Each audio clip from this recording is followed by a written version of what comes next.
Hello everyone, this is Edmund with Tabletop Gaming Guild. Today we're going to be reviewing Studies in Sorcery. It is a 1 to 4 player game from Weird Draft Games, where you take the role of a sorcerer in the dark arts in your final year of sorcery school.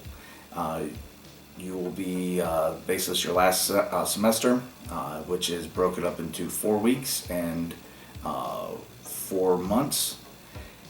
You'll be taking a variety of actions to basically try and be the first-in-class student this year. Anyway, let's go and take a look at the gameplay here, and maybe I shouldn't have drank hopefully that won't come back to bite me. Anyway, let's take a look at the rules.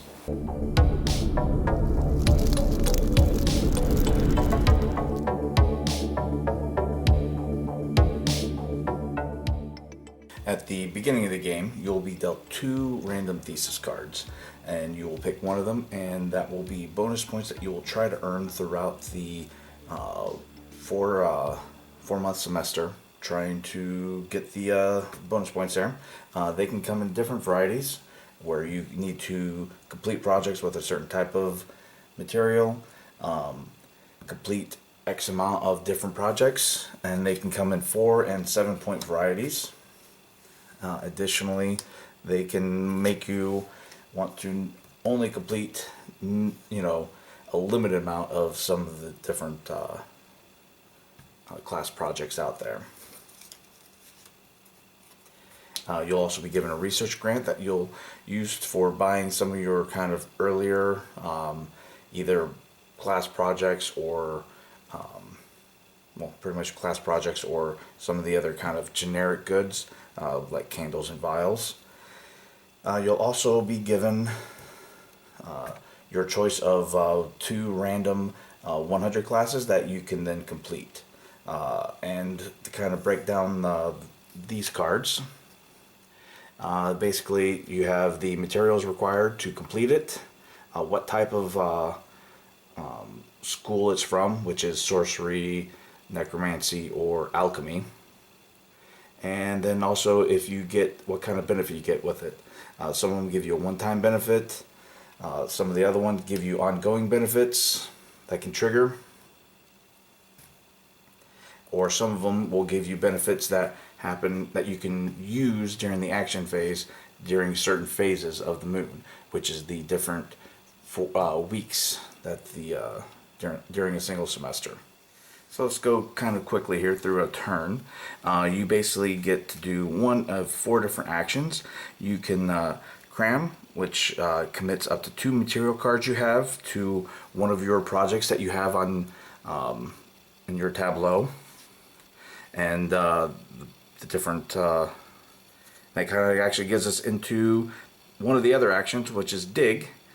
Dig lets you go and search to acquire new materials. And materials can be everything from urns to basically remains, and that or fungi or worms that you'll use to complete the different projects.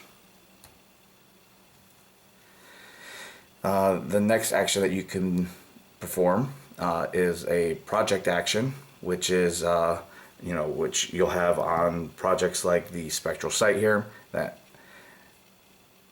And the last action that you could possibly do is buy, which is to then buy either projects or general materials.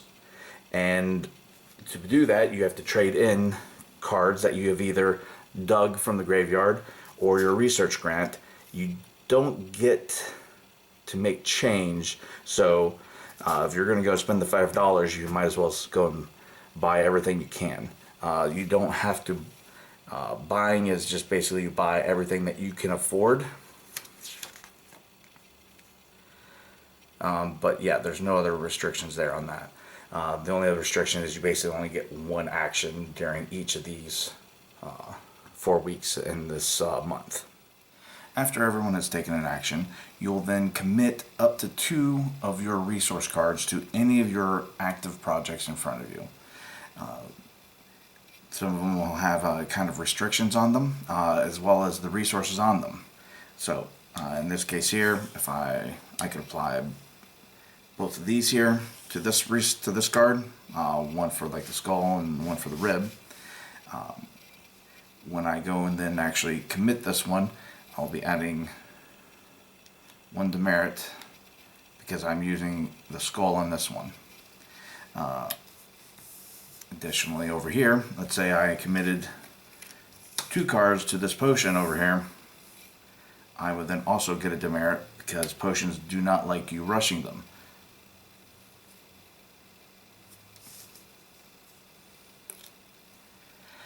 After you've committed all your resources, you then go and check to see if you've completed any of your projects. At that point, you could then flip them over, remove all the cards, but keep any tokens that you have on them, even if you have a plus and a minus on there, because as you can cleanse some of these tokens on them, there's ways to manipulate or other cards that might care about them.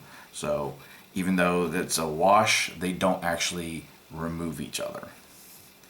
But yep, you check for any when you complete them bonuses.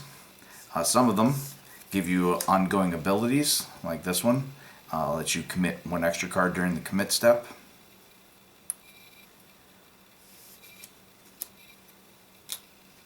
But after you commit and complete any projects, you then advance the token to the next phase of the moon.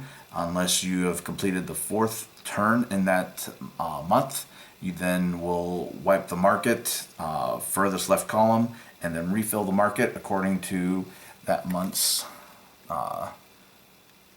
class assignments.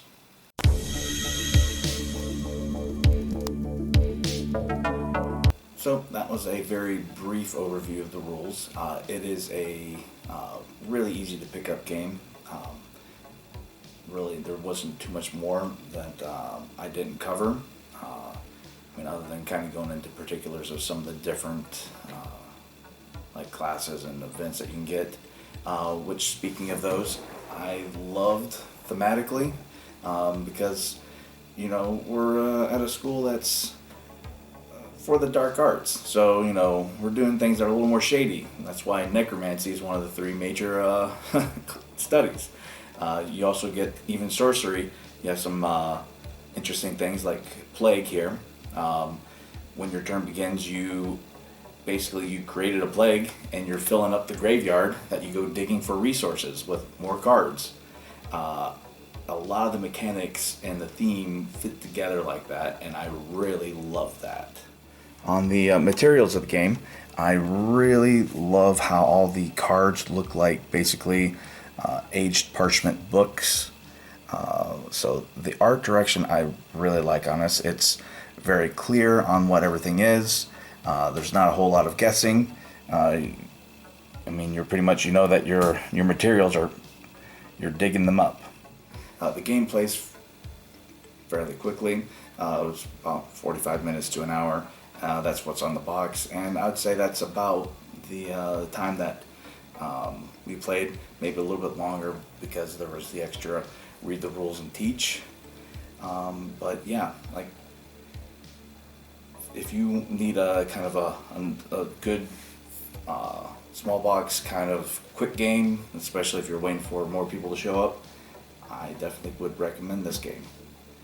Anyway, I hope you all have enjoyed the review, and I'll see you guys at the table.